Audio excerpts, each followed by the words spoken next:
Just to get off the painting subject for a minute, out here at one of these houses by the lake. Oh, one of the nice things about working on these houses, you get to see a little bit of everything. Okay, today we're going to learn how to tape drywall. First of all,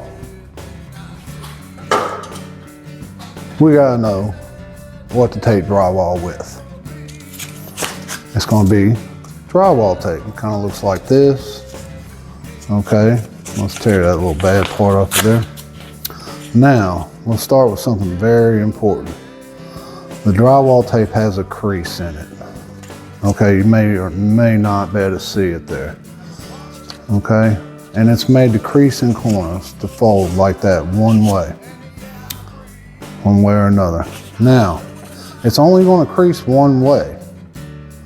So, if you put it the opposite direction, you're going to have problems. So, you're going to roll a tape like this. The bottom of this tape is what's going to go to the wall. This side right here, that's the side. Now, if we put it this way, what's going to happen is that corner right there is going to want to protrude out. And every time you float over it, it's going to want to stick out, and it's going to be a never-ending problem. So that's the first thing. They come in 250-foot rolls. Second thing, I use what they call a tape rack.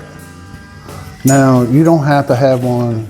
You can put it in your hands and put it on there like that if you want. If you're just at home, that's just fine. It's not going to hurt anything. This is just a quicker way. I call this a tape rack, depending on what part of the country you're in. They can call it several other things, which is no big deal. As long as everybody knows what each other's talking about, it doesn't matter what you call it. I'm good with that. Okay, so I'm right-handed. So I will have my tape rack on my left-hand side. Okay, get in there. And being on my left-hand side, I will load my tape rack with this, the tape pointed down, rolling down. That keeps your tape in right there. And poof. All right. And so when you roll this out, you can roll it out with your left or your right hand, depending on what you're doing. There you go. Just like that. And you take your hand, come on back in with it or whatnot. Okay. Just fool around with it. You'll get a good sense of what's going on. Me personally, you can hang it off your pants. You can hang it off your pants. You can hang it off your belt if you wear a belt. I choose to use a utility belt. It's just better for me.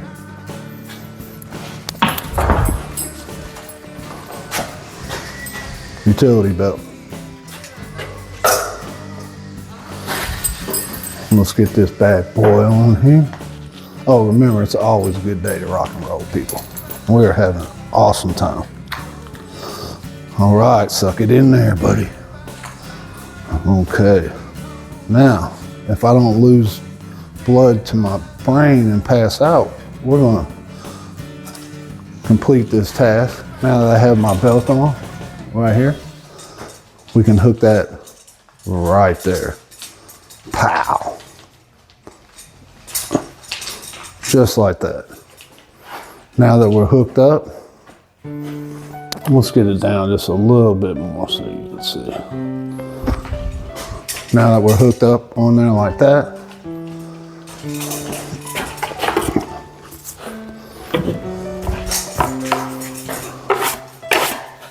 and we have our mud pan. As all y'all don't know, I talk about in my other videos. I use a stainless steel mud pan and a stainless steel 5 and a stainless steel 6 to tape with. There's 1,000 ways to tape to come to the same outcome. I'm not here to argue those. All of them work, you know, so there's no sense arguing with somebody or whatnot. Just do what comes best for you.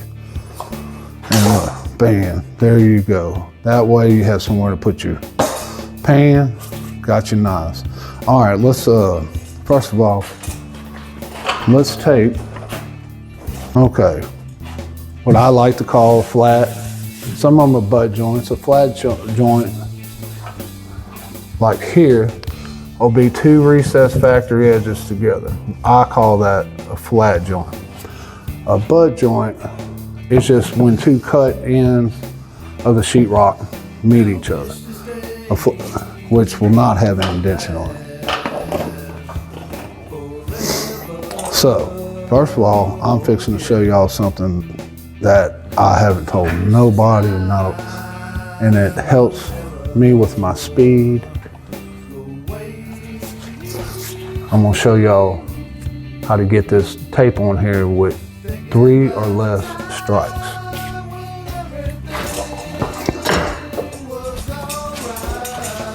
With a flat, we got our 6-inch knife. We're gonna take and we're gonna put something right on the corner like that. Then we're gonna come and we'll swipe 1.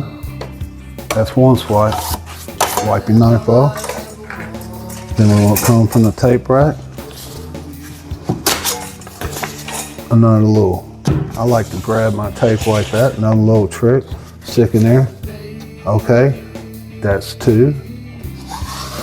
And 3, done, just like that.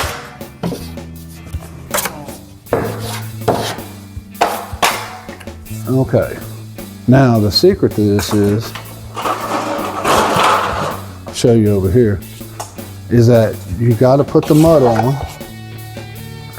smaller than your blade. See? That way you can wipe it off in one go. Now you can do it bigger, and you can use a smaller blade, and you can wipe it. Done. Okay? And you know, you can wipe it like this and like that, and down the middle till you got it. You want to make sure that there's mud consistently behind the tape. And it's hard to say, you just have to play around with it. You don't want to take too much out or too less. You can kind of figure that out. All right.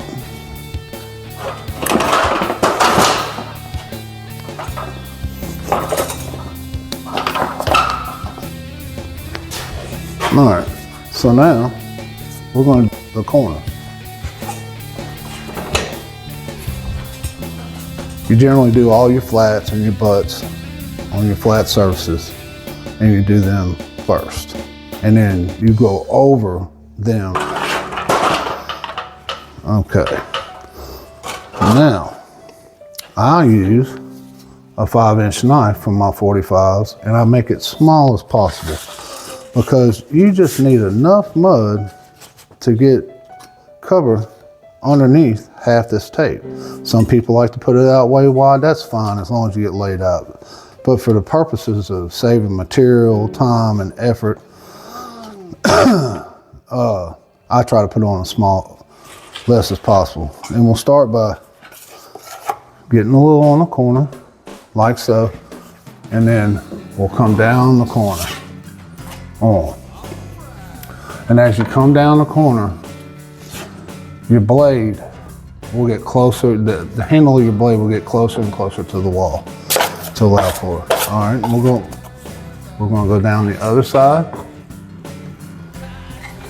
like so. When it comes to mud work, it's hard for everybody to have the same exact moves. That's something you learn over time.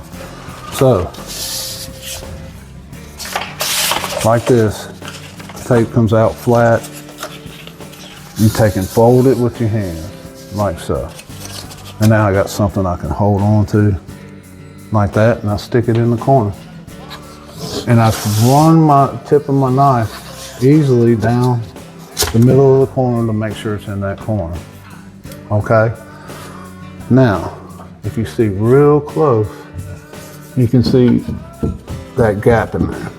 Well, that's the side you want to wipe down first. Okay? You wipe that side down first. And then this side, without going real hard into the corner. And then what that does, that keeps your tape from going all the way into the corner, and then it's deep down in there and you got problems and you're fighting with it and you're getting frustrated and all that other good stuff.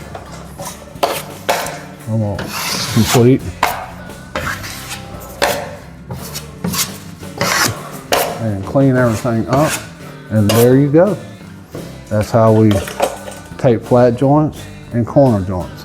And as we go through the weeks, we'll get more specific and down to how to hold your knife, your hand movements, and things of that nature, and how to hold your blade, how to hold your mouth, where you put your foot. No, I'm just picking. But as time goes on, we'll get more and more and more technical, and we'll get more detailed as we go through this. But as for now, we're going to broadly show what's going on, and then as we go, we'll get more and more detailed, and we'll get it the way you'll be a superstar. You'll be rock and roll, baby. All right. We all done. Come see me. Oh, the jelly. What are you doing? You better come see me. I'll see the jelly. All right. Okay. That was the second video in our 8-week course of how to finish drywall. How to tape drywall. Our next video is going to be on floating drywall, and that'll be out next week. And thank you so much for watching, and if you have any questions, you can contact me at seizproductions@gmail.com. I'll leave it in the description, and please leave any comments or any questions that you have. I'll look at the comments too. And just remember, it's always a good day to rock and roll, baby.